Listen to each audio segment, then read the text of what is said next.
Bismillahirrahmanirrahim. Assalamualaikum warahmatullahi wabarakatuh. Waalaikumsalam. Alhamdulillah, kami panjatkan puji syukur kehadirat Allah Subhanahu wa taala. Pagi hari ini kita bisa menjalankan kajian rutin di Ahad pagi walaupun masih melalui online. Namun demikian mudah-mudahan tidak mengurangi pemahaman kita dalam mengkaji materi pada pagi hari ini. Untuk pagi hari ini saya angkat materi masih melanjutkan yang dulu, yaitu sholat berjamaah kelima. Kalau Ahad yang lalu sholat pada yang keempat, maka pagi hari ini adalah salat berjamaah yang kelima. Oleh sebab itu, tadi sudah dibaca lengkap dari awal sampai akhir. Kalau tadi ada yang sudah mengikuti dari awal sampai akhir, barangkali ada hal yang kurang jelas dalam bacaan ini, maka saya beri kesempatan lebih dahulu memberikan suatu pertanyaan. Bagian mana yang kurang jelas, insya Allah saya siap menjelaskannya. Baiklah, saya beri kesempatan lebih dahulu materi ini, karena ini pekerjaan setiap hari. Sholat itu kan dikerjakan 5 waktu sehari semalam. Ya, kalau kita kerjakan dengan berjamaah, berarti hal ini menyangkut perbuatan kita sehari-hari. Jangan sampai kita tidak memahami, atau dengan kata lain hanya ikut-ikutan kebiasaan dahulu begini, maka sekarang kita tunjukkan semua dasar-dasarnya sehingga kita berusaha maksimal. Yang kita lakukan dalam masalah ibadah ini didasari dengan suatu dalil atau landasan hukum, ya, jadi bukan hanya taklid melulu atau menerima wasiat dari bapak-bapaknya dulu. Baiklah, saya kesempatan pertama pada pagi hari ini saya berikan pertanyaan-pertanyaan, memberi kesempatan untuk bertanya saudara-saudara yang mungkin ada perlu penjelasan lagi. Ada pertanyaan? Ya, untuk langsung maupun tertulis saya persilahkan. Untuk tema pada brosur salat jamaah 5 ini sementara belum ada, yang ada pada tema pada brosur yang kemarin jamaah ya, 1 sampai 4 itu. Masih terkait dengan itu. Mari silahkan. Hadis Nabi dari Abu Hurairah, ia berkata, Rasulullah sallallahu alaihi wasallam bersabda, sebaik-baik shaf bagi laki-laki adalah yang paling depan, dan seburuk-buruknya adalah yang paling belakang. Dan sebaik-baik shaf bagi wanita adalah yang paling belakang, dan seburuk-buruknya adalah yang paling depan. Hadis riwayat Muslim juz 1 halaman 326 nomor 132. Pertanyaan, apakah dengan demikian untuk mengisi shaf perempuan itu mulai dari baris paling belakang, kemudian depannya, dan seterusnya? Ya. Iya. Kemarin sudah saya terangkan juga tuh. Jadi kalau jamaah itu terdiri dari laki dan perempuan, ya. Untuk laki-laki yang datang pertama menempati shaf yang paling depan. Terus berikutnya juga sampai paling belakang. Untuk perempuan yang datang pertama menempati shaf yang paling belakang. Termaju ke depan sampai paling depan. Ya memang itu begitu. Ya, itu menurut sunnah begitu. Ya, tapi tentu tempat masjidnya pun diatur tidak seperti masjid kita sekarang ini. Ya, pintu laki dan perempuan sama, semuanya masuk dari depan. Nah, maka kalau wanita datang pertama menempati paling belakang, ya, paling belakang shaf itu, ya nggak bisa kan, karena di situ tempat jalan laki perempuan pun masuknya lewat pintu depan itu, Sehingga akan kelangkaan orang banyak nanti. Nah, kalau diatur semacam itu mestinya tempat wanita khusus, tempat pria khusus, pintunya pun pintu yang khusus ya. Nah, maka kalau buat masjid misalnya ya disediakan khusus ya untuk tempat wanita belakang, tempat pria di depan. Nah pintunya pun beda-beda, tidak semua jamaah laki maupun perempuan lewatnya lewat pintu depan masjid semuanya. Ya, maksudnya ada tempat sendiri, ya, pintunya ada lokasi khusus untuk wanita dan lokasi khusus untuk pria, dan pintu masuknya pun berbeda-beda. Ya, apalagi berkaitan dengan shaf perempuan, yang paling baik adalah shaf paling belakang. Padahal kalau kita sholat ada yang lewat di depannya suruh mengangkat tangan, isyarat melarang jangan melewati orang yang sedang sholat. Padahal di belakang ada yang sedang sholat, kita jalan di depannya karena mau membuat shaf dari tengah lurus dengan imam.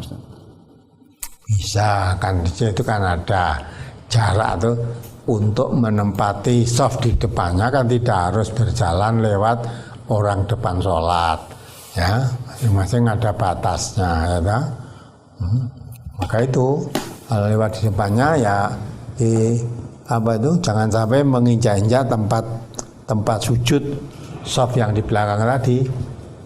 Maka adanya sutroh itu perlu. Nah, kalau sekarang itu sutrohnya kaca jatah itu, nah, maka sajadah ya jangan sampai kamu membuat shaf di depannya itu menginjak-injak sajadah orang yang sudah di belakangnya tadi. Ya, di depan sajadahnya, tempat sutrohnya itu boleh lewat di situnya, boleh, wong memang sudah di luar sutroh. Ya karena yang tadi ini ya jelas saja, karena kita tidak pernah menemukan masjid yang diatur seperti itu. Ya. Kalau sudah diatur begitu rupa masjid, ya apalagi model sekarang kan diberi baris, biasanya dikasih garis apa stiker apa dengan apa itu lakban itu ya, hanya untuk merupakan garis, hanya ini batasnya sampai di sini, batasnya sampai di sini sudah ketahuan. Jadi kalau nanti mau menempatkan shaf di depannya tidak perlu menginjak-injak di sutroh di depan orang yang sudah menempatkan di belakangnya. Tidak masalah itu. Hanya kalau di masjid di tempat kita ini belum ada yang diatur semacam itu, maka bingung. Menempatkan saja bingung, masuknya aja bingung, kok masuknya lewat mana.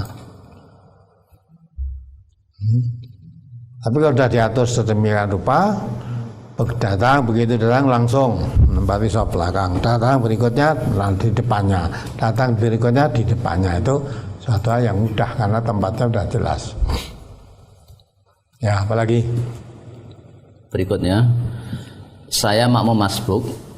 Saya mulai takbiratul ihram, sedang imam membaca surat Al-Fatihah sampai ayat Maliki Yaumiddin.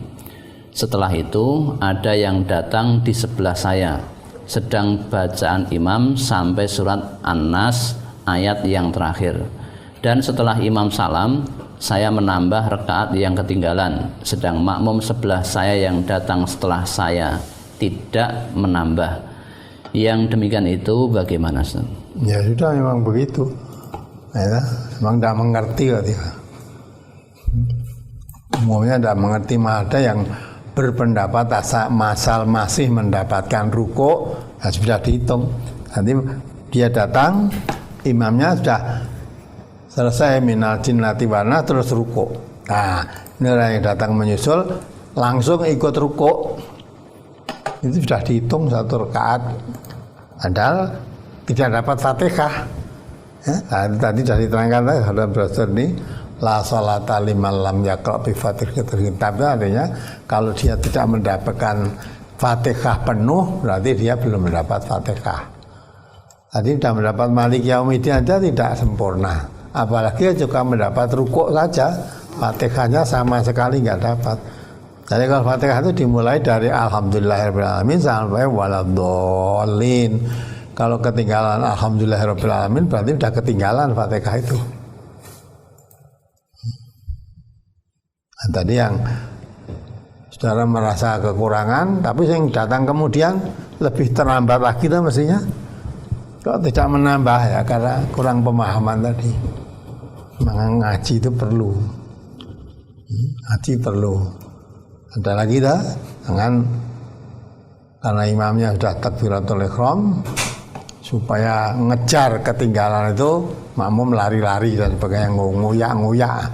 Ternyata itu tidak boleh. Ya. Melayu ngejar supaya dapat, tidak boleh. Berjalanlah kamu dengan tenang.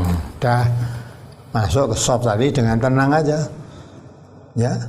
Nah, terus terlambat, ya terlambat. Apa yang kamu ikuti tidak terlambat tadi, sudah. Apa yang kamu ketinggalan dari mengikuti ya digenapkan, nanti disempurnakan. Maka berjalannya dengan tenang, tidak perlu lari-lari sampai di tempat jamaah tadi. Dapatnya apa ya situ yang didapat. Kalau dapatnya rakaat tadi kurang Fatihah berarti ya kurang, nanti nambah 1 rakaat. Ya. Tidak perlu lari-lari itu ngejar jamaah, itu nggak perlu. Tapi karena tidak tahu, umumnya ya gurutuk-gurutuk Melayu-Melayu untuk jamaah itu. Nah nanti kalau sudah begitu, walaupun dapatnya mulai dari rukuk, Fatihahnya nggak dapat, ya berpendapat asal dapat rukuk sudah 1 rakaat sehingga tidak perlu menambah lagi. Nanti karena kurangnya pengertian. Ya, apalagi berikutnya, sebaik-baik shaf bagi wanita adalah yang di belakang. Bila makmum masbuk bagi wanita, sedang shaf yang sudah ada di depan dan belum penuh karena masbuk, apakah gabung dengan shaf yang sudah ada di depan atau memulai shaf sendiri di belakang? Ya, bingung. Memang aturannya susah. Ya, sebaik-baik di belakang lah. Kenapa kok yang di depan belum penuh kok di belakang penuh? Nah, tadi mungkin itu tadi mulainya dari depan orang tadi. Ya, kalau dimulai dari belakang, mestinya andai kata terjadi belum penuh, ya yang bagian belakang tadi, depannya yang kurang penuh, isi. Nah, kalau saudara datang masbuk, mau masuk di belakang, ya sudah tidak ada tempat, mau penuh. Mestinya datangnya masuk di shaf yang tidak penuh tadi, yaitu di depan. Kalau shaf perempuan ya di depannya. Kalau mengambil shaf paling belakang, mestinya kalau sudah sampai ke depan itu, shaf paling belakang mestinya sudah penuh. Mestinya, dimulai dari belakang, nanti kalau penuh baru ke depannya, penuh lagi baru ke depannya. Maka tidak mungkin shaf belakang kosong kamu masbuk terus langsung nyusul shaf paling belakang, itu tidak mungkin. Kalau shaf dari belakang, dimulainya dipenuhi dari belakang. Maka nanti kalau makmum masbuk ya memasuki shaf yang kosong, mestinya di depan, bukan yang paling belakang. Paling belakang itu mesti sudah penuh. Nah, kalau sudah penuh baru di depannya, penuh lagi di depannya. Jadi kalau makin ke depan itu berarti datangnya makin terlambat tadi. Ya. Maka shaf paling penuh yaitu paling belakang begitu. Biasanya begitu. Maka saudara sebagai makmum masbuk datang ya nempati shaf yang kosong tadi di depan tadi, bukan yang paling belakang. Paling belakang sudah penuh. Apalagi kalau memutus jamaah karena bacaan imam terlalu cepat, bagaimana caranya? Apakah tetap ada di shaf atau keluar dari shaf, padahal di shaf depan dan memulai dari takbiratul ihram? Ya kalau terlalu cepat, ya tak bisa mengikuti, ya kamu memutus. Kalau memungkinkan bisa keluar ya keluar. Tidak memutus kok ya. Kalau tadi saudara tidak keluar masih di situ, ya, terus bagaimana? Ya, nanti imamnya rukuk, kamu tidak rukuk, imamnya sujud tidak sujud. Lah nanti makmum di belakang, ini orang itu gimana itu di depan meneng ya. Kalau memutus ya sudah berhenti, isihkan tempat. Bagaimana supaya kemarin sudah saya jelaskan untuk menyisihkan tempat supaya saudara tidak injak di depannya orang soft ya, maka menyisihkan samping-sampingnya itu ya, berjalan lewat samping bukan lewat depan, lewat sampingnya soft itu jadi biar dengan tangannya begini sisihkan gitu, saya rasa bisa. Jadi lewatnya di sampingnya orang yang berdiri soft tadi, bukan di depannya. Apalagi? Jadi kalau memutus jamaah tadi itu dimulai dari takbiratul ihram atau langsung kita melanjutkan bacaannya? Ya, kalau saudara mau melanjutkan bacaan ya boleh. Kalau sejak awal saudara sudah terlambat, bisa mengikuti ya sudah dari depan ya masalah. Wong namanya memutus sejak dari depan tadi ketinggalan, berarti kan mulai dari awal. Baca Fatihah sejak dari depan. Rakaat pertama sudah ketinggalan, berarti nggak dapat. Rakaat pertama pun tidak mendapat rakaat. Ya enggak, dari depan tidak apa-apa, mau rakaat pertama tidak dapat, bagaimana untuk menambahkannya? Makanya ya rakaat pertama tidak dapat, ya sudah mulai dari rakaat pertama tadi. Mau meneruskan ya boleh, tapi bagaimana kamu meneruskannya? Mau dari awal ya tidak salah, memang sejak awal tidak dapat rakaat. Apalagi? Bagaimanakah bila salah seorang jamaah yang ketinggalan setengah surat Al-Fatihah dan dia setelah imamnya salam, dia ikut salam tidak menambah rakaatnya, apakah sholatnya sah? Kurang tadi. Fatihahnya kurang setengah berarti kan tidak sempurna Fatihahnya. Kurang seperempat saja tidak boleh, apalagi kurang setengah. Ya. Imamnya datang sudah maliki yaumiddin kan, seperempat ya setengah kurang jauh itu baru alhamdulillahirabbil alamin arrahmanirrahim, baru maliki yaumiddin, baru masuk Allahu akbar, sudah dari alhamdulillah dan tidak ikut, alhamdulillahirabbil alamin arrahmanirrahim sudah tidak ikut. Tahu-tahu imamnya baca maliki yaumiddin, berarti sudah Fatihahnya kurang alhamdulillahirabbil alamin Ar-Rahmanir-Rahim lah, kurang, berarti Fatihahnya kurang. Nah kalau kurang ya belum dihitung satu rakaat, kurang. Itu mesti menggenapkan. Setelah salam imamnya kamu menanya yang kurang satu rakaat tadi. Apalagi? Bagaimana jamaah yang softnya susah diatur? Ada juga yang datangnya akhir, imam sudah mulai, tapi dia berdirinya selalu renggang, tidak mau rapat, sedang imam mau mengingatkan sudah mulai sholat. Ada juga saya jamaah putri, saya sudah datang duluan, lalu sholat sudah dimulai. Ada seorang jamaah putri datang, tapi dia softnya renggang, dan saya akhirnya merapat ke dia, tapi dia malah agak menggeser. Bagaimanakah yang demikian itu, Ustaz? Ya sudah, ya menghadapi orang tidak mengerti mau apa lagi, maka belajar dulu. Kalau ada soft nanti kok malah renggang, mestinya dia yang renggang itu dirapatkan. Kalau mengerti yang renggang dirapatkan, kalau kok malah didekati untuk merapat, malah dia menjauh lagi, kan orang tidak mengerti itu, tidak mengerti. Maka perlunya kita mengerti, ya. Pengerti sholat itu ya pakai aturan. Kalau sholat mau jamaah ya pakai aturan satu dengan yang lain. Dan imamnya pun sudah dijelaskan kemarin, imam jangan memulai takbir kalau softnya belum rapi. Ya, maka imam memberikan apa-apa, melihat Nabi mencontohkan, melihat dari sudut ke sudut, softnya itu sudah rapat, sudah rapi atau belum. Belum diluruskan, dia baru setelah yang datang tadi rapi, rapat, baru imam mulai. Lah kalau nanti ada makmum terlambat, kalau makmumnya itu juga orang paham, mestinya mencari soft tadi yang kalau gaya tafnya masih belum penuh ya disambung begitu. Orang kok karena masih kosong malah mendirikan sendiri, ya itu kan orang nanggori orang tidak tahu kan gimana? Maka itu perluannya ngaji perlu. Ya. Sholat itu solu kama ro'aitumuni usolli bukan hanya sholat sendirian. Sholat jamaah pun ya seperti Nabi bagaimana melaksanakannya. Ya. Sholatlah kamu seperti kamu melihat aku Nabi menjalankan sholat.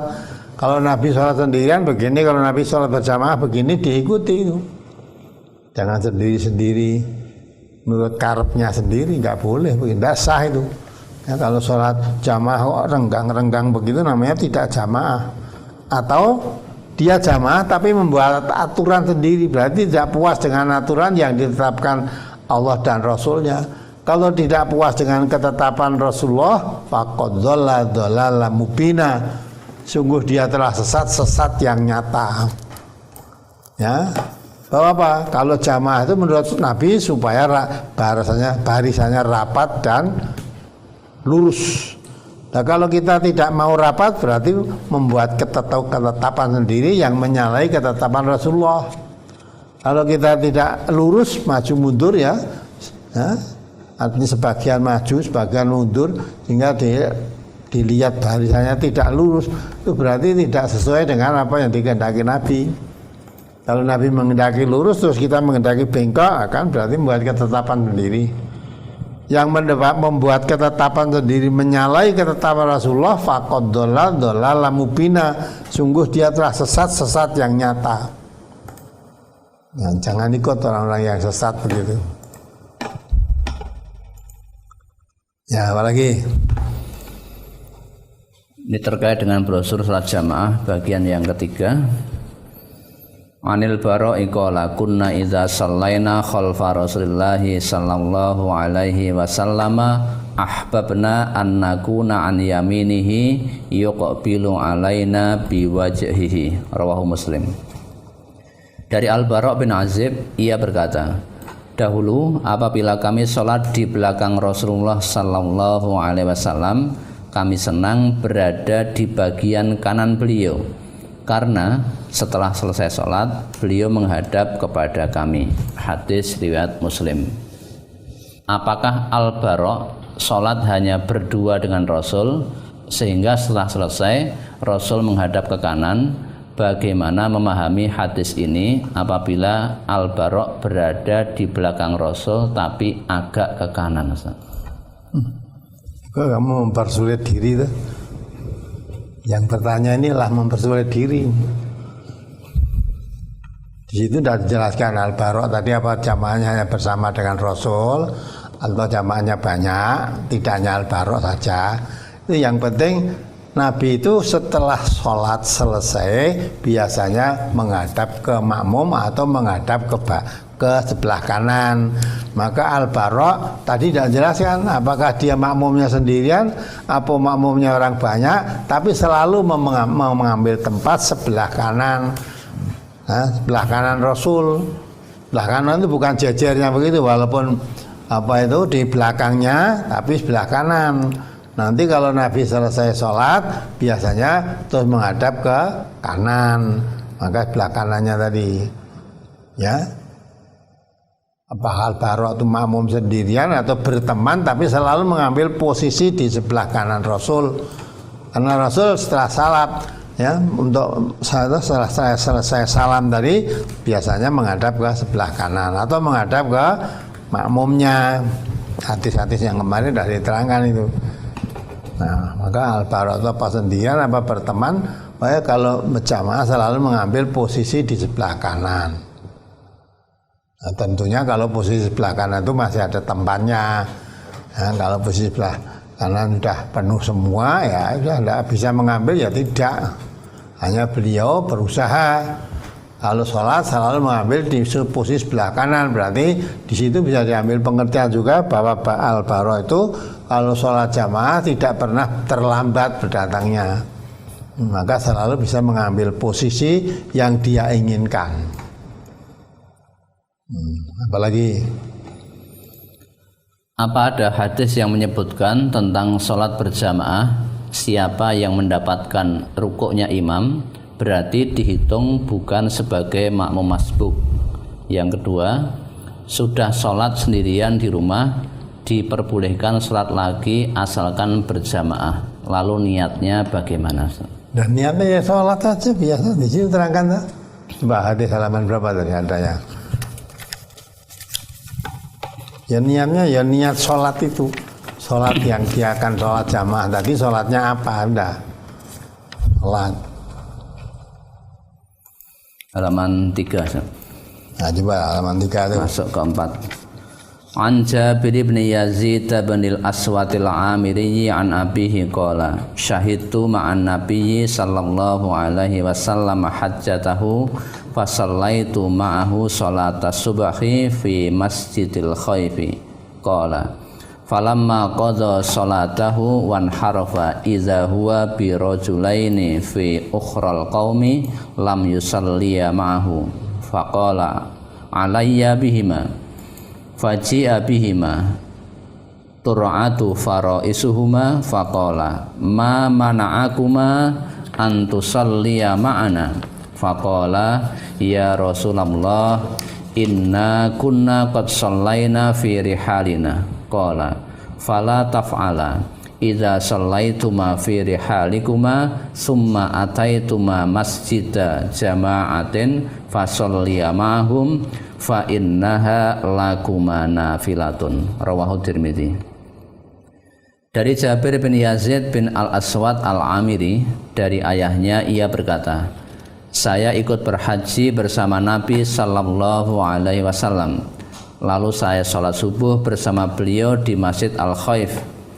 Setelah Rasulullah sallallahu alaihi wasallam selesai sholat, beliau mengetahui ada 2 orang dari kaum lain yang tidak ikut sholat. Maka beliau bersabda, suruhlah mereka datang kemari. Lalu mereka dibawa dalam keadaan gemetar daging rusuk mereka. Beliau bersabda, apa yang menghalangi kalian berdua untuk sholat bersama kami? Mereka menjawab, kami sudah sholat di tempat kami. Beliau bersabda, janganlah kalian berbuat demikian. Apabila kalian telah sholat di rumah kalian, kemudian kalian mendapati di masjid sedang sholat berjamaah, maka hendaklah kalian ikut sholat berjamaah, karena yang demikian itu menjadi sholat sunnah bagi kalian. Nah, ya kan? Nah, tadi dapati Nabi sedang sholat subuh.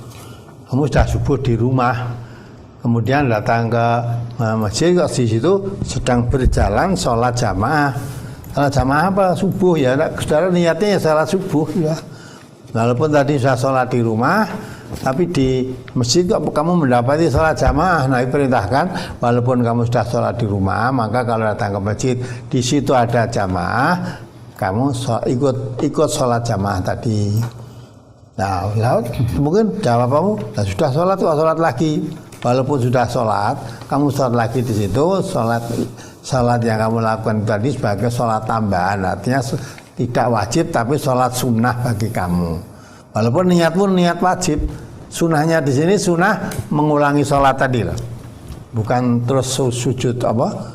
Sholat jamaah subuhnya sholat sunnah, subuh itu sholat wajib itu. Ya, sholat wajib, tapi kamu sudah melakukan subuh di rumah. Tadi masjid mendapatkan sholat subuh tadi berjamaah, nah kamu sholat lagi berjamaah itu. Walaupun tadi sudah sholat, sekarang kamu sholat lagi boleh. Ya, tentu sholat yang dihitung yang mana? Itu sebagai sunnah, tambahan buat kamu, ganjarannya tambah gitu lah. Tidak dosa, tidak bid'ah, tapi malah mendapat tambahan ganjaran. Andai kata kamu tidak sholat lagi ya tidak masalah, karena kewajiban sudah kamu lakukan.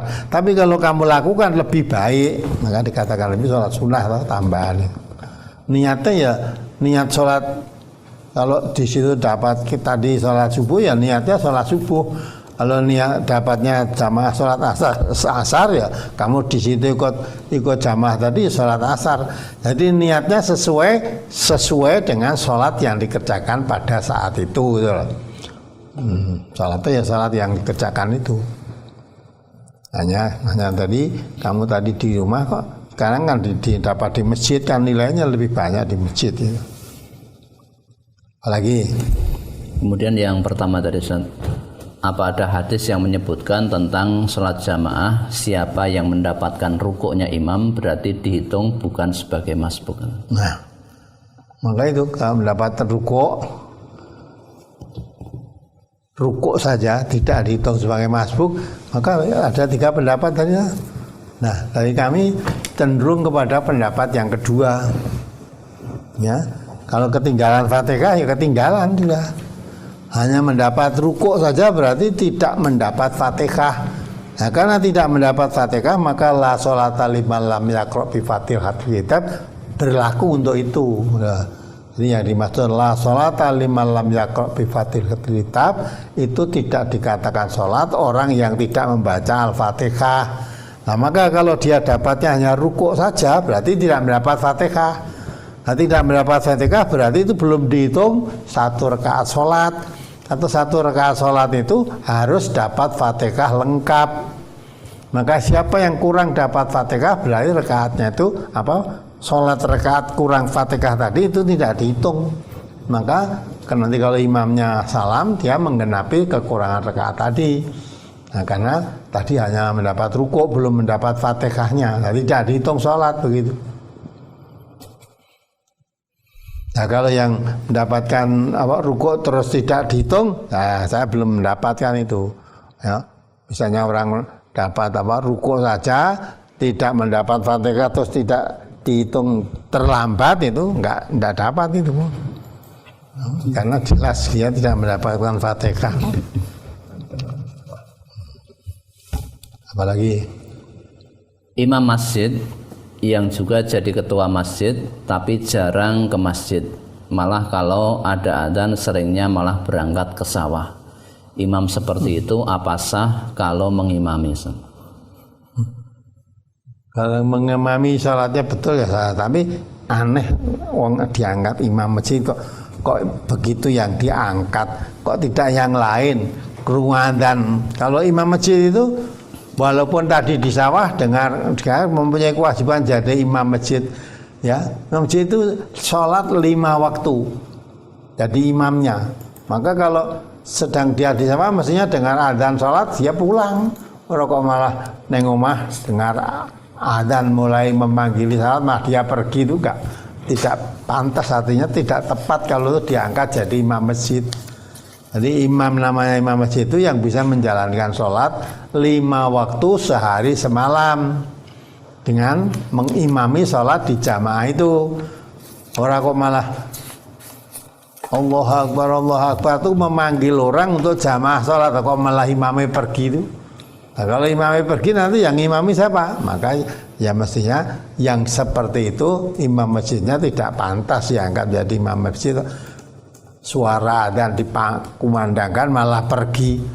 Harusnya krungu suara adzan itu malah dimanapun dia ada datang untuk ke masjid mengimami sholat tadi.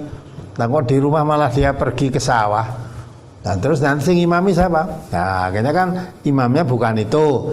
Nah, kalau dia pas di rumah dia mengimami, ya boleh saja kalau sholatnya benar, kalau dia pas sholat. Tapi mengangkat imam masjid semacam itu tidak pas, maka mestinya imam masjidnya bukan itu, ya, ganti mestinya yang bisa menjalankan sholat 5 waktu di masjid itu, dia jadi imam masjid, ya. Justru kalau dia meninggalkan tidak mengimami sholat itu harus ada yang diserai, ya, minta izin dia, saya nanti nggak bisa mengimami sholat, tolong nanti diganti imamnya sholat, diganti siapa, ditunjuk itu. Ya, orang kok terus lunga, nah, jamaah do ngenteni kok imame ra teko-teko, bae ana sing ngerti wah mau pas mangkatnya sawah lagi bae kok lah itu enggak pas ya mestinya. Imam masjid itu selalu ditunggu jamaahnya. Nah, ditunggu-tunggu. Kok suwe men ra teko-teko ternyata malah nyang sawah. Lah kan tidak pantas jadi imam masjid. Ya mestinya diganti, imam masjidnya diganti yang kira-kira bisa menjadi imam setiap sholat wajib 5 waktu itu, ya itu mestinya. Apalagi kami mengimami sholat di masjid desa kami. Selesai sholat zikir sendiri-sendiri, namun ada makmum yang zikir keras dan saudara kami ada yang memberitahu dengan cara berdua menurut Allah dan saudara kami ada yang memberitahu dengan cara berdoa menurut Allah di Quran surat Al-A'raf ayat 55 dan 205. Namun jawabannya Quran itu perlu disempurnakan. Bagaimana kami menanggapi orang yang seperti itu? Enggak, justru orang itu orang tidak kena. Ikan tadinya malah jawabnya Quran itu perlu disempurnakan. Yang mau menyempurnakan Quran siapa? Berarti dia menganggap bahwa Quran itu belum sempurna gitu lah. Nah kalau Quran belum sempurna, masa kamu mau menyempurnakan? Quran itu firman-Nya Allah. Lah belum sempurna, terus disempurnakan, apa bisa manusia menyempurnakan Al-Quran? Ya, maka pertanyaan itu kalau kamu paham juga, ya berarti balik tanya, disempurnakan bagaimana? Kalau ini terus penyempurnaannya bagaimana? Lah gitu lah, bingung dia. Jadi orang itu namanya orang isin mundur. Ya, isin mundur, nek cara Jawane isin mundur. Keliru, ditegur, malah nyalah ke Quran. Quran itu belum sempurna. Padahal Quran diturunkan oleh Allah dengan terperinci sudah sempurna. Nah, coba dibaca itu. Surat apa ayat 114 itu. Yang Quran itu diturunkan oleh Allah dengan terperinci itu loh. Surat Al-An'am ayat 114. Ya, surat Al-An'am 114 ya. Afa ghairallahi abtaghi hakaman wa huwa alladzi anzala ilaikumul kitaba mufassala walladzina atainahumul kitaba ya'lamuna annahu munazzalum mir rabbika bil haqq fala takunanna minal mumtarin. Nah, itu perhatikan itu. Maka patutlah aku mencari hakim selain daripada Allah, padahal dialah yang telah menurunkan kitab yakni Al-Quran kepadamu dengan terperinci. Nah, Allah telah menurunkan kitab dengan terperinci. Apa patut kalau saya mencari hukum selain Allah? Ya, sedang Allah menurunkan Al-Quran itu dengan terperinci. Terus orang-orang yang telah kami datangkan kitab kepada mereka mengetahui bahwa Al-Quran itu diturunkan dari Tuhanmu dengan sebenarnya. Maka janganlah kamu sekali-kali termasuk orang-orang yang ragu-ragu. Wala takunanna minal mumtarin. Kamu jangan termasuk orang yang ragu-ragu terhadap Al-Quran itu. Al-Quran itu sudah sempurna. Maka kalau ada yang ngomong Quran itu perlu disempurnakan, itu kurang ajar. Seolah-olah Allah menurunkan Quran belum sempurna, terus dia bisa menyempurnakan Al-Quran itu. Nah, kan kurang ajar itu. Allah menurunkan Quran dianggap belum sempurna, terus kamu akan menyempurnakan begitu. Nah, kalau Quran belum sempurna, terus yang menyempurnakan siapa? Quran itu firman Allah. Berarti ada kekurangan tuh. Nah, padahal Allah katakan ma faradna fi kitabi min syai'. Ya, tidak ada sesuatu dalam Quran yang ditinggalkan, itu enggak ada. Ya, kelupaan ya tidak ada, sengaja ditinggalkan tidak ada, yang mengakibatkan tidak sempurnanya Al-Quran.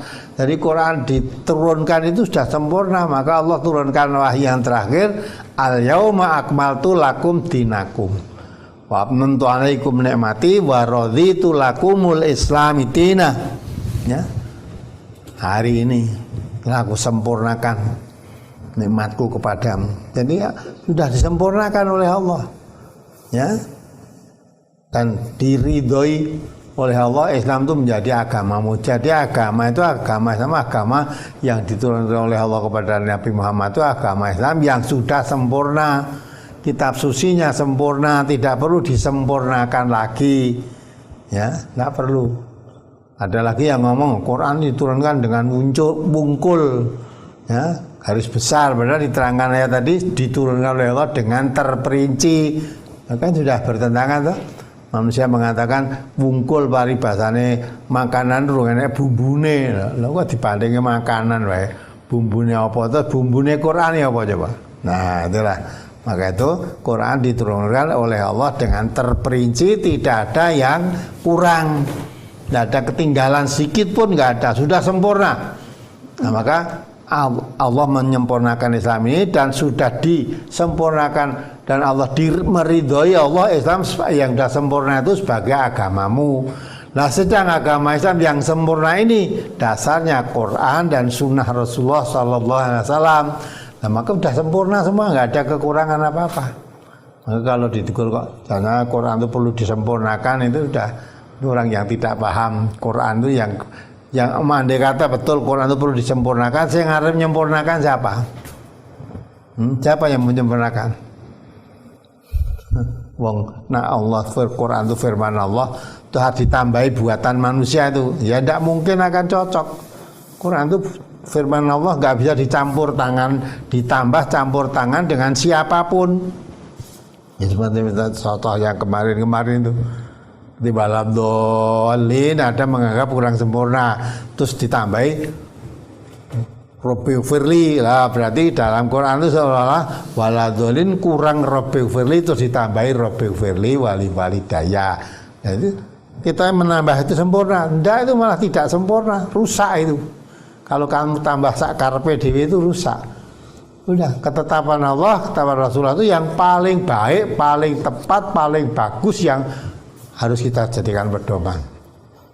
Nah, jadi Al-Fatihah ya sampai waladolin itu sudah selesai. Terus amin, tidak tambah Rabbi firli itu malah jadi rusak, tidak baik itu.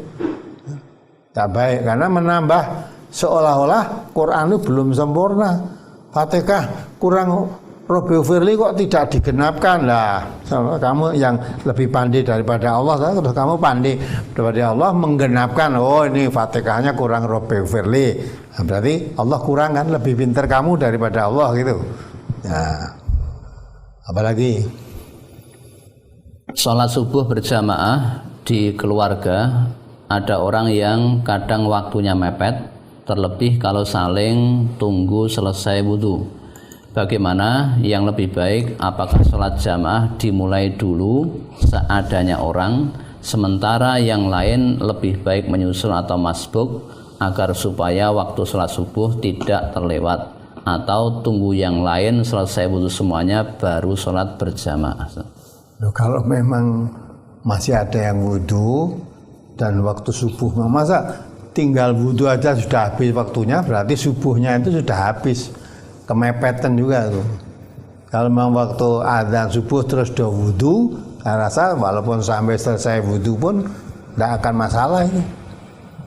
Paling satu masjid berapa tuh orang, tempat wudhunya pun tidak hanya satu ya. Kecuali kalau masjidnya tempat wudhunya ya satu, terus gentenan. Nah, kalau orang yang pinter mengerti yang masjid ini tempat wudhu satu, ya udah nanti kalau adzan subuh saya wudhu dari rumah lah, tekong masjid langsung masuk masjid. Ngenteni wudhu di masjid satu-satu ya bisa terlambat tuh nanti waktu subuh, bisa buat sing salat subuh akeh waktu nemung si apa waktu tempat wudhunya cuma satu ya menjadi lama ya. Jadi tinggal nggak masalah, nanti yang telat itu biar nyusul ya, biar nyusul. Nah, kalau dia khawatir atau besok telat lagi di masjid, biar dia siap-siap datang awal atau wudhu dari rumah sampai di masjid tinggal masuk lagi, itu mestinya. Masa gitu aja tidak bisa ngatur dirinya sendiri. Kadang-kadang datang di masjid itu tidak segera wudhu, datang masjid malah jagungan yang joposnya udah ngerokok-ngerokokan gitu. Nah, bareng mulai komat lagi arep wudhu ya mesti telat itu. Maka ya kalau sudah, maka biasanya di masjid itu ada jarak dari adzan sampai qomat itu berapa menit. Sekarang ada jadwal, ada waktu otomatis, itu ada tanda-tanda di tanda. Kalau 10 menit atau 15 menit sudah para jamaah sudah mengerti. Ya, dari adzan sampai qomat itu jaraknya 15 menit. Nah, kalau dia mau menjalankan tidak ketinggalan ya jangan sampai lewat 15 menit. Kalau misalnya ditetapkan di situ jaraknya adzan dan qomat 10 menit ya jangan sampai terlambat. Mestinya datang awal, begitu adzan itu sudah siap di situ. Kalau yang menjadikan terlambat itu karena nunggu antri wudhu, wudhu dari rumah gitu ya. Wudhu dari rumah. Ya, datang itu tinggal masuk terus sholat. Apalagi Salat berjamaah, imam salam ke kanan, makmum ikut salam ke kanan. Apa imam salam ke kanan dan ke kiri, baru makmum salam ke kanan dan ke kiri, Ustaz? Ya, yang benar bagaimana? Semuanya benar tuh. Kalau imam mulai assalamualaikum, ya makmumnya dah mulai assalamualaikum, tidak salah.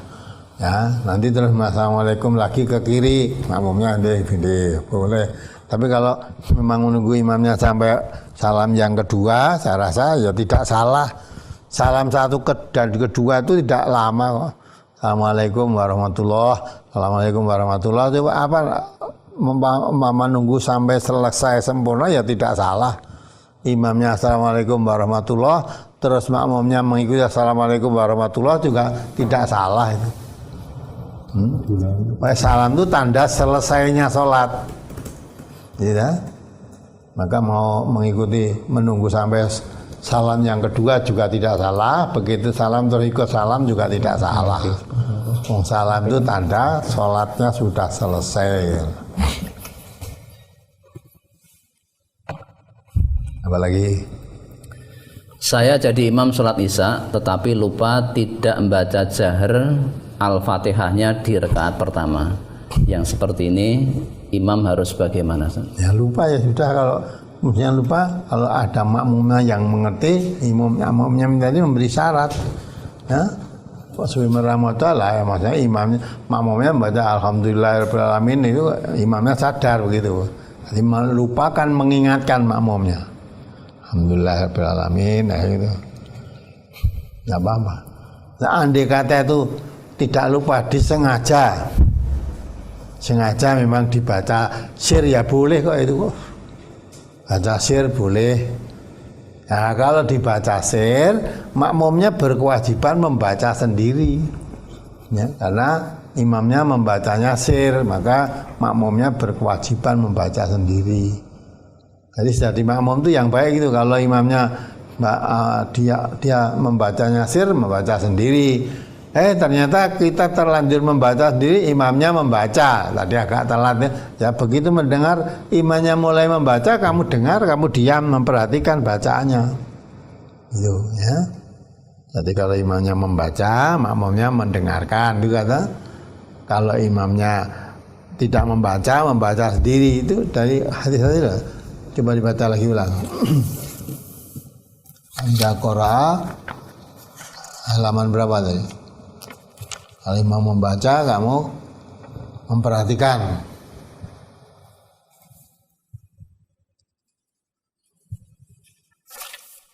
Imam wajib diturut tadi. Halaman 9 ya, terakhir ya. Halaman 9 masuk ke 10. Ya.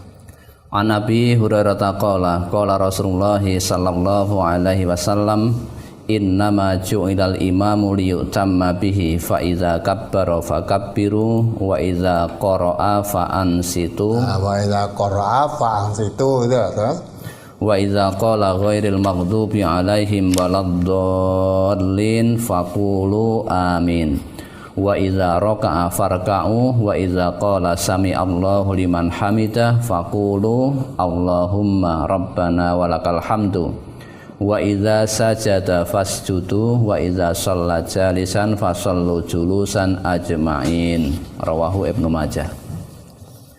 Dari Abu Hurairah, ia berkata, Rasulullah sallallahu alaihi wasallam bersabda, sesungguhnya dijadikannya imam itu untuk diturut. Maka apabila imam bertakbir, bertakbirlah kalian. Apabila imam membaca, maka diamlah. Nah, ya. Wa idza qara'a fa ansitu. Nah, maka kalau isya tadi imamnya kok tidak membaca. Ternyata dia membaca jahar, tidak membaca jahar berarti dia membaca sir. Nah, kalau imamnya tidak membacanya tidak didengar, ya kamu baca sendiri. Tapi wa idza qara'a, kalau imamnya membaca, kamu dengar, fa ansitu ya. Maka diterangkan situ, kalau imamnya membaca maka dengarkanlah. Nah, itu ya. Jadi kalau imamnya jadi makmum itu pokoknya kalau imamnya mendengar maca ya maca dhewe. Kalau imamnya sudah mulai membaca ya memperhatikan gitu. Jadi nggak sulit sebetulnya. imam wajib apa perlu diturut kalau imamnya takbir mulai takbir. Lah takbir kok suwemen ora maca banter dah makmumnya maca sendiri. Ya, wajib imam makmumnya lanjut baca sendiri, imamnya mulai baca. Maka ini masuk ini wa idza qara'a fansitu, mulai imamnya membaca kamu mendengarkan, nah gitulah. Jadi enggak usah bingung jadi makmum itu, tinggal mengikuti imam. Imamnya meneng maca dhewe nek lah tahu imamnya kok macanya agak telat ya, begitu imam membaca kamu mendengarkan udah. Ya apalagi saya mau tanya, apa hukumnya kalau seorang imam bacaannya tidak fasih padahal makmumnya banyak yang fasih karena imam tadi merasa yang paling tua. Ya kalau memang itu yang ditetapkan jadi imam, ya aturan maka imam kan ada baca yang paling fasih bacaannya. Kalau sama-sama fasihnya pilih yang paling tua.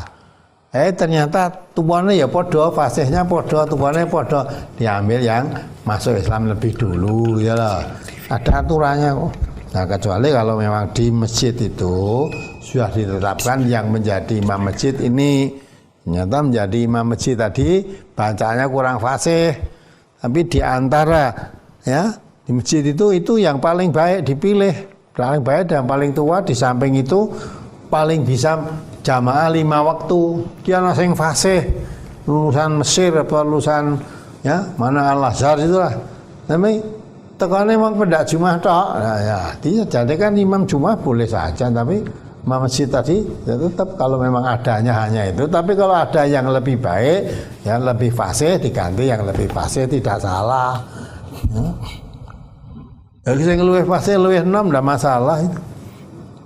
Asal bergantiannya itu ya yang imamnya tadi diberitahu, karena aturannya kan nek ada yang cari yang fasih bacaannya. Nah, kalau ada yang fasih baca diambil yang tua. Nah, sekarang yang tua dan yang fasih sama-sama, nah, diambil yang masuk Islamnya lebih dahulu kan, itu kan tidak usah rebutan gitu aja. Kalau memang bacanya kurang fasih ya, adanya hanya itu. Kemudian ada makmum yang datang kemudian lebih fasih pada imamnya, tentu kamu datang kemudian ya makmum lah. Nah, jadi kalau kamu juga bisa menetap di situ tiap hari, bisa menjadi imam sholat 5 waktu, ya diganti tidak masalah. Diberitahu bacanya yang lebih fasih itu 5 waktu.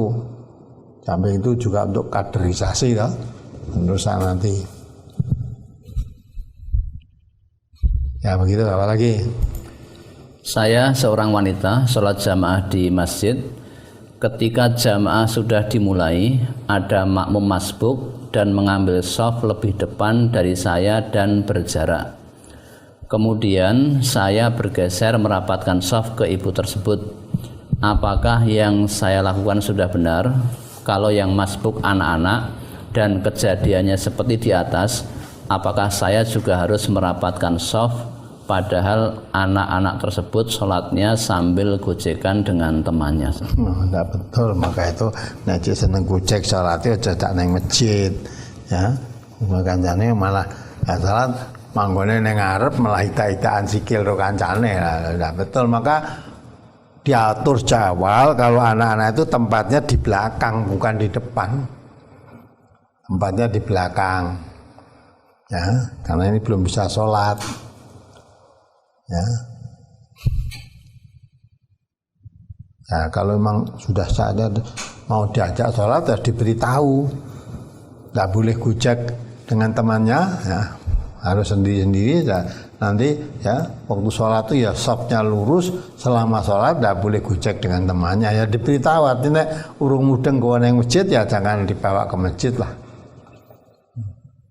ya, tidak mengganggu. Karena mendidik apik, tapi ya akhirnya mengganggu orang sholat yang lain itu saya jadi elek kan. Nah maka diatur boleh saja tak anak-anak dibawa ke masjid, tapi paling tidak itu mengerti aturan masuk masjid, tidak mengganggu orang lain gitu. Ya apalagi.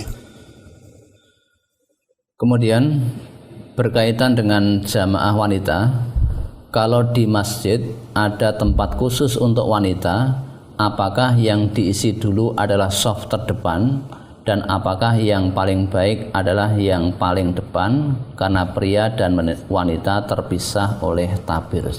Terpisah kanan kiri tadi dah. Ya, kalau kanan kiri sudah tidak menurut sunnah itu. Kalau di masjid diatur supaya menurut sunnah itu shaf wanita itu di belakang, tidak berjajar,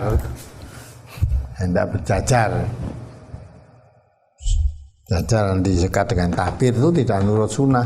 Menurut sunnah itu wanita itu di belakang, jadi tidak di sampingnya. Kalau mau menurut sunnah ya diatur menurut sunnah. Ya. Bagaimana kalau shafnya di depan, nanti shaf laki-laki dan perempuan sejajar itu nanti. Ya, hanya tabir kain, apalagi tabirnya tidak tinggi sekali, tidak melihat juga, tidak melihat. Ya, imamnya. Kalau jamaah tadi kan walaupun di belakang gerak-geraknya makmum itu walaupun tidak melihat imamnya, melihat makmum yang di depannya, gitu. Maka kalau mau diatur secara sunnah ya ditempatkan shaf perempuan itu di belakang bukan di samping. Kalau mulai diatur ya di samping tadi ya tentu berubah semua kan aturannya. Berubah semua. Kalau menurut aturan sunnah di belakang tidak akan berubah. Nanti yang datang pertama kali ya di belakang. Datang berikutnya di depannya. Nah, untuk menempatkan diri di belakang maka harus ada pintu masuk ke situ langsung, tidak bercampur pintunya. Itu mestinya diatur begitu. Kalau aturannya sudah nyalai ya sebagaimana diatur ala sunnah ya angel. Diatur ala aturannya sudah menyalai. Untuk menempatkan di paling belakang pintu masuk ya dari itu semua, sehingga kalau dia menempatkan di belakang ya tempat keluar masuk laki-laki perempuan itu masuknya di situ udah, jadi malah kelangkaan itu. Apalagi kalau jamaah wanitanya berada di lantai 2, itu shaf yang paling baik bagi wanita di paling depan atau paling belakang? Ya, terpisah ya. Jadi kalau lantai 2 khusus bisa, berarti ibaratnya itu jamaahnya perempuan semua itu. Maksudnya ya paling baik ya di depan, lihat imamnya nanti. Itu di belakang itu urut atau melihat makmum yang di depannya. Ya, jadi itu sudah tempat tersendiri, laki sendiri, perempuan sendiri, tempatnya sendiri, tempat masuknya tentu juga bersendiri, sudah menyendiri itu. Ya. Atau menempatkan shaf yang paling depan, ya, sebab itu nanti jadi panutan shaf yang paling depan dan yang melihat imamnya, ya, nanti akan menjadi panutan di belakangnya. Jadi kalau tempatnya begitu, shaf paling belakang itu nggak melihat imam. Shaf perempuan yang paling belakang nggak melihat imam. Celah untuk melihat imam itu yang di depan tadi kok bisa melihat, dan yang belakang nggak melihat. Maka karena nggak melihatnya makmum di depannya. Karena menempatkan diri dari belakang, nggak melihat imamnya nanti. Cuma seperti dengar radio saja nanti. Ya, maka shaf yang paling baik yang paling depan. Lantainya di atas kan, diri itu.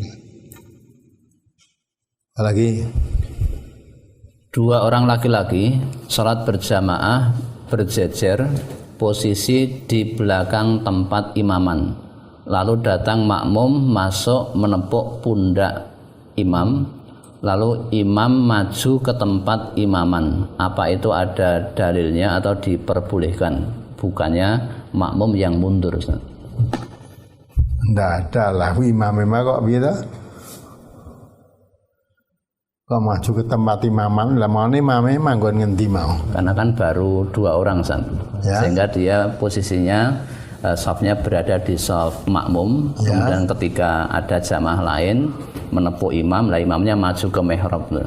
Enggak, misalnya andai kata tadi ya, ada 2 orang, terus jamaah lain lagi, makmum mundur apa ya wis kebak. Andai kata imamnya tidak maju apa ya wis kebak masjidnya, mau wong loro aja. Menurut tuntunan yang mundur itu makmumnya.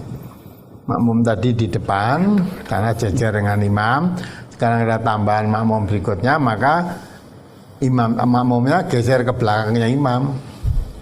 Nah, imamnya kok maju ke depan, enggak. Nah, yang menurut tuntunan itu makmumnya. Wong Nabi tadi sholat begitu toh, pertama lah tempatnya di sebelah kiri aja, terus diputar oleh Nabi dalam keadaan sholat, letakkan belah kanan. Itu ada makmum datang lagi, makmum tadi didorong oleh Nabi ke belakang supaya menempatkan posisinya pada belakang imam. Itu kalau tanya Amir tadi hanya 2 orang mungkin, tapi itu apa tambah 1 lagi atau tambah 2 orang lagi, misalnya itu masjidnya wis kebak sehingga imamnya harus maju, apa tidak bisa makmumnya mundur lagi gitu, apa nggak bisa? Harusnya ya makmumnya mundur itu. Apalagi menurut hadis kita bisa mengulang sholat ikut secara berjamaah dan itu sebagai sedekah sholat. Bila kita di rumah sudah berjamaah sholat wajib dengan istri, kemudian sholat berjamaah lagi ke masjid, apakah niat sholat yang ke masjid tersebut juga dinilai sebagai keutamaan sholat berjamaah di masjid sebagaimana menjalankan sholat berjamaah yang tidak mengulang? Ya, pokoknya kalau kamu sholat, tadi bukan begitu, sholat di rumah, terus ke masjid, di masjid mendapatkan sholat jamaah. Nah, sebaiknya menurut tuntunan Rasulullah, kalau kamu ke masjid dapat sholat jamaah, ikuti sholat jamaah. Yang ada di masjid itu jangan karena kamu tadi sudah sholat di rumah terus tidak sholat lagi sholat. Memang ditemukan jamaah sholat di situ ya jamaah sholat. Dan terus nah itu nanti sholatmu ditambah sholat jamaahmu di masjid tadi walaupun di rumah ada sholat itu dihitung pahala sunnah, dapat pahala sunnah. Nah, kalau memang kamu sholat di rumah mengimami dulu wong bakalnya ke masjid, kenapa harus mengimami sholat dulu di rumah atau ke masjid? Apa tidak lebih baik kamu datang ke masjid dulu? Nah, sehingga selesai sholat masjid baru kamu ke rumah pulang. Nah, ternyata apalagi lebih baik kalau memang di masjid ada tempat ya jamaah ke masjid bareng sama istrinya dia kan lebih baik. Kalau memang di rumah ada di masjid ada tempat untuk jamaah wanita bareng-bareng di masjid malah lebih baik kan. Tidak salah kok wanita sholat jamaah di masjid. Kalau memang di masjid ada tempatnya sholat jamaah di masjid tidak salah. Nah, sehingga nanti tidak mengulangi lagi di rumah. Wong sudah sholat dengan panggilan adzan, sholat berangkat bersama-sama lebih baik. Lagi, saya niat sholat ke masjid, di jalan menolong orang sakit dibawa ke rumahnya. Karena takut kepepet waktu sholat, saya sholat di rumah orang yang sakit tadi. Bagaimana saya harus niat lagi? Tidak apa-apa. Yang menolong harus diantar ke rumah, antar ke orang sakit tadi, tidak masalah. Kemudian sholat di tempat orang di rumah tadi yang sakit, ya. Setelah itu boleh kamu sholat di situ, boleh, nggak salah. Kalau masih sholat di situ masih memungkinkan untuk ke masjid tidak ketinggalan, ya boleh sholat di masjid lagi boleh. Tapi mencukupkan sholat di situ karena mengantar orang sakit juga boleh, mengantar orang sakit tidak salah. Itu kan namanya temporer, tidak mungkin akan terjadi setiap hari kan.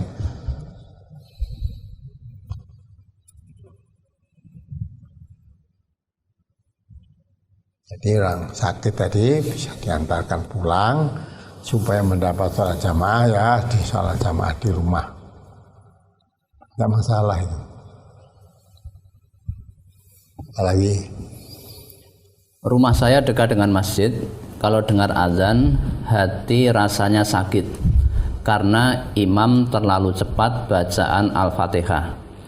Jadi saat imam membaca sir dalam surat Al-Fatihah, saya baru sampai ihdinas siratal mustaqim, imam sudah rukuk, dan saya tetap meneruskan bacaan Al-Fatihah, tapi akhirnya saya juga bisa mengikuti.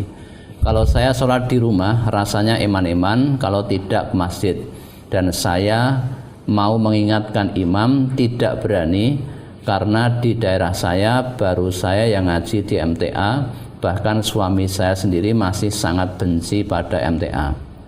Saya atas nama suami memohonkan maaf suami saya karena sering mengejek atau mengata-ngatai ustadz dengan kata-kata yang kurang sopan. Enggak apa-apa, saya maafkan. Kata-kata kurang sopan, misu-misui saya ya sakar, saya enggak dengar aja. Pas rekoso hati ini.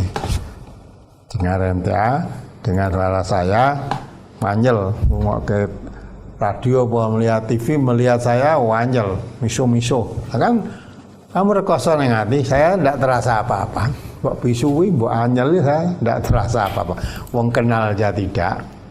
Ya, apalagi kamu anjel ini kan malah ngerekasake hati. Silakan saja. Ya. Nah, kalau tentang sholatmu tadi, kalau mungkin ya memberitahu pada imamnya, saya lebih baik beritahu pada imamnya membaca tidak terlalu cepat begitu. Atau memang kalau memang sudah anglehnya begitu imamnya ya ngono kuwi dileke ya ora bakal, ya udah kamu sholat di rumah lebih baik daripada sholat di masjid kari terus. Sholat di rumah bisa khusyuk, lebih tenang, bacaannya sempurna. Kita nang masjid ning sholatnya ora tau tutup, ora tau uman karena terlalu cepat tadi. Ya itu kan malah enggak khusyuk, tidak tumakninah nanti. Dan zaman Rasulullah sholat tidak tumakninah aja kan disuruh mengulangi sholat. Enggak sah sholatnya.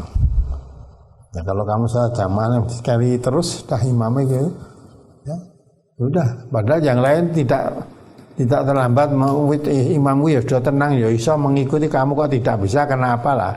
Apa kamu membacanya terlalu pelan-pelan atau pelan-pelan dalam arti ora suara banter ndak, pelan-pelan maksudnya bacaanmu kurang cepat. Imamnya membaca biasa tapi bacaanmu kurang cepat. Ya. Jadi kalau dicepatkan asal tidak mengurangi ya benar bacaannya itu tadi boleh saja lah. Alhamdulillahirabbil alamin. Imam begitu imamnya mereka rada suwe, kamu tidak terlalu lama. Allah bismillahirrahmanirrahim. Ya alhamdulillahirabbil alamin. Arrahmanirrahim. Maliki yaumiddin. Itu boleh lah. Nah imamnya udah alhamdulillahirabbil alamin arrahmanirrahim maliki yaumiddin. Jadi nyambung terus itu ya kamu terlambat. Maka kalau tidak bisa mengikuti berjamaah ya sholat sendiri tak masalah. Memang tidak bisa mengikuti. Kalau hanya terlalu cepat tadi, ukur berani menyampaikan pada imamnya. Kalau disampaikan tidak surut ya sudah kamu sholat sendirian di rumah lebih baik daripada kamu ketoan yang masjid atau jamaah yang tidak pernah uman lalu ketinggalan bodoh karo ya sholat sendiri itu. Apalagi ketika sholat berjamaah shafnya sudah penuh, lalu sisa satu orang di belakang sendirian, apakah yang demikian itu tidak mendapatkan jamaah? Oh, kalau kamu memang niatnya jamaah ya jamaah. Soalnya penuh. Ya, terpaksa kamu di belakang sendiri ora ning kancane. Tapi kamu memang jamaah beserta imam tadi ya jamaah kamu. Ya. Enggak ada temannya ya tetap jamaah. Ora kok terus kamu karena di luar sendiri terus narik sop di depan tarik gue ngancani. Enggak ada tuntunannya itu. Nah kalau kamu tarik gue ngancani dari tempat yang kamu tarik ke belakang tadi softnya jadi kosong. Nah jadi kosong suruh mengisi. Nah diisi wong loro ora cukup isine wong siji saja lah. Nah isi wong siji pas kamu tarik ke belakang jadi kosong tadi. Soalnya di belakang kalau memang kamu sholatnya jamaah ya jamaah. Nah kok tidak masuk udah ada tempat kok. Tempatnya memang tidak muat tadi, ya kamu sholat jamaah. Ya kalau dia sholat jamaah. Apalagi jika sudah sholat di rumah, terus di masjid ada jamaah mau ikut sholat lagi, apakah boleh menjadi imam atau hanya boleh jadi makmum? Kalau memang yang pantas mengimami kamu dan kamu memang dipaksain untuk mengimami, ya boleh saja. Jadi imam boleh. Boleh jadi imam boleh. Seperti suami tadi ya, datang ke masjid, pulang mau mengimami sholat itu ya boleh saja kan, jadi imam lah. Ya, di masjid tadi ya jadi imam, malah mulai jadi imam meneh, tidak salah ya. Yang penting sholat jamaah itu diulang dengan jamaah boleh, atau sholat sendirian kalau diulangi dengan sendirian nggak boleh, artinya diulang jamaah boleh, jamaah dengan jamaah ya boleh gitu lah. Apalagi kalau saya datang sholat setelah imam membaca Al-Fatihah dan sedang membaca surat, apakah saya mendengarkan imam membaca surat tersebut atau saya membaca Al-Fatihah untuk mendapatkan rakaat sholat tersebut? Ya, tidak mungkin kamu datang imam membaca surat kamu datang terlambat ngoyak Fatihah, ya tidak mungkin. Kecuali kalau imam membaca sir boleh. Tadi diperintahkan oleh Nabi itu ya, wa idza qara'a fansitu, kalau kamu mendengar bacaannya imam kamu mendengarkannya. Kalau imam mulai membaca kamu mendengarkannya.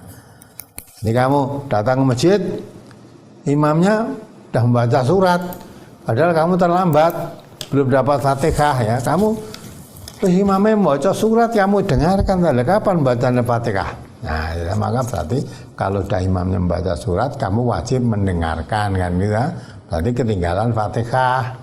Nah, kecuali kalau imamnya membaca sir, ya dah walaupun imamnya membaca surat, kamu membaca sir, ya, kamu baru datang, dah kamu membaca Fatihah boleh aja. Imamnya karena bacaan imam tidak terdengar, kamu membaca surat, membaca Fatihah, membaca surat, baca sendiri boleh. Tapi kalau imamnya membaca surat, ya kamu dengar memang bacaannya jaharnya, Fatihahnya tidak, terus kamu membaca Fatihah sendiri, ya tidak boleh kan. Perintahnya Nabi itu ya diterangkan wa idza qara'a fansitu, kalau imam mulai membaca dengarkanlah. Nah, kita mendengarkan. Maka senangnya masbuk, imamnya sudah mulai membaca surat, berarti ya ketinggalan Fatihahnya sudah. Karena imam membaca sir, enggak ketinggalan, bisa. Jelas imamnya membaca sir, baca suratnya panjang, kamu membaca Fatihah bisa. Apalagi saya ingin menanyakan tentang mendapatkan Al-Fatihah. Yang dimaksud mendapatkan Al-Fatihah itu seperti bagaimana Ustaz? Soalnya saya pernah datang ke masjid waktu imam sudah membaca Al-Fatihah dan sudah bacanya setengah. Apakah saya bisa dikatakan makmum masbuk dan harus menambah jumlah rakaat sholat saya, Ustaz? Nah iya. Yang namanya dapat Fatihah itu dimulai dari Alhamdulillah itu. Maka ketika dapat makmum kan, pernah makmum di belakang Nabi, makmum di belakang Abu Bakar, makmum di belakang Umar, tidak pernah membaca ta'awudz yang dibaca, langsung mendengar Alhamdulillahirabbil alamin. Itu bukan berarti terus tidak membaca ta'awudz, tidak membaca bismillahnya. Jadi imam tuh mulai dibaca, mulai mendengar Alhamdulillahirabbil alamin itu sudah. Jadi kalau kamu mendapat Fatihah berarti wutuh dari Alhamdulillahirabbil alamin sampai waladhdallin. Ya, waladhdallin amin itu sudah wutuh, kamu dapat Fatihah wutuh. Kalau kamu udah dapatnya setengah ya berarti Fatihahnya tidak wutuh. Tidak setengah tidak ada. Nah, wutuh apa nanti tinggal menambah kekurangannya? Ya tidak, orang tidak wutuh ya diulang. Kekurangannya rakaat tadi berarti tidak hitung satu rakaat karena kurang Fatihahnya gitu. Fatihahnya sudah mendapat tapi hanya separuh. Fatihah itu tidak separuh. Dimulai dari Alhamdulillahirabbil alamin, itu mulainya Al-Fatihah. Itu ya. Kalau kurang dari situ berarti ya maaf, makmummu masbuk, terlambat ya udah. Apalagi di kampung kami mayoritas petani, bila azan dikumandangkan otomatis sudah ada di rumah, padahal rumahnya pada dekat dengan masjid. Tapi bila azan dikumandangkan tidak pada datang, kadang malah ada yang sengaja bekerja di ladang dekat masjid tersebut. Yang demikian itu bagaimana Ustaz? Padahal masjidnya habis dibangun dan besar. Ya, maka bangun masjid orang ngerti gunane masjid ya kok gitu. Mulane oke-oke masjid iki nggo apa? Ya kan? Ya masjid itu dibangun untuk sholat jamaah. Nah, dibangun kaya nek dipanggil sholat malah do lunga. Ya karena tidak paham tadi. Tidak paham apa manfaatnya jamaah sholat di masjid itu apa. Tidak paham. Dipanggil sholat itu malah do macul. Kudune lagi do macul, dipanggil sholat jamaah itu mesti do datang leren sing macul, ya. Sapa apa ke jamaah dulu, bar jamaah rampung bali sing maculnya, harusnya gitu, orang kok malah begitu adzan mulai mangkat macul lah. Atau masjidnya gua apa? Nah kalau masjidnya nanti digunakan begitu aja terus, lah buat apa kok membangun masjid itu? Kalau tidak untuk sholat jamaah, untuk apa? Jadi namanya tidak memakmurkan masjid. Tidak memakmurkan masjid. Terus gua apa masjidnya coba? Masjid dibangun itu untuk di sholat, atau sholat malah dolungan, atau dibangun masjid itu untuk apa? Nah, karena kurang paham manfaatnya masjid. Tapi kan ada hadis Nabi membangun masjid, sudah nanti dibangunkan rumah di surga. Membana masjidan banallahu baitan fil jannah. Siapa yang membangun masjid nanti akan dibangunkan rumah di surga oleh Allah. Membangun masjid itu maksudnya untuk sholat. Lah nek kowe bangun masjid atau ora sholat to ya kayak ke mana surga. Bangun masjid nggo apa nek nganggo sholat. Ya, apalagi kemudian brosur salat jamaah bagian yang keempat pada halaman 11. An Ata'in an Aisyata annaha kanat tu'adzinu wa tuqimu wa ta'ummun nisa'a wa taqumu wastahunna, rawahul Hakim. Dari Ata', dari Aisyah, bahwasanya dahulu ia pernah berazan, iqamah dan mengimami para wanita, dan ia berdiri di tengah-tengah mereka. Hadis riwayat Hakim dalam Al-Mustadrak juz 1 halaman 320 nomor 731. Ini mohon dijelaskan. Coba yang dijelaskan apa ya? Coba dibaca ulang. Dari Ata', dari Aisyah, bahwasanya dahulu ia pernah berazan, iqamah dan mengimami para wanita. Dan ia berdiri di tengah-tengah mereka. Nah, di tengah-tengah mereka bukan untuk berdiri di tengah-tengah jamaah wanita tadi, tidak. Di tengah-tengah itu maksudnya ya tadilah, tidak terlalu mojok kanan, tidak terlalu mojok kiri. Ya, artinya di tengah-tengah. Ya. Jadi misalnya satu masjid itu tidak nanti imamnya terus di pojok paling kanan sehingga apa itu yang ke kirinya panjang lagi, ya ke kanannya tidak ada karena sudah di pojok kanan loh, atau di pojok kiri, maka dia berdiri di tengah-tengah. Tengah-tengah itu seimbang antara ke kanan dan ke kiri sama gitu loh, seimbang. Jadi berdiri di tengah-tengahnya. Di tengah-tengahnya bukan dia atau tadi terus berdiri di softnya wanita, tidak, di tengah-tengah, artinya seimbang. Kanan kiri imam tadi seimbang, sejajar gitu loh. Jadi tidak terlalu di ujung kanan dan tidak terlalu di ujung kiri, tapi di tengah-tengah gitu loh. Maksudnya begitu tuh.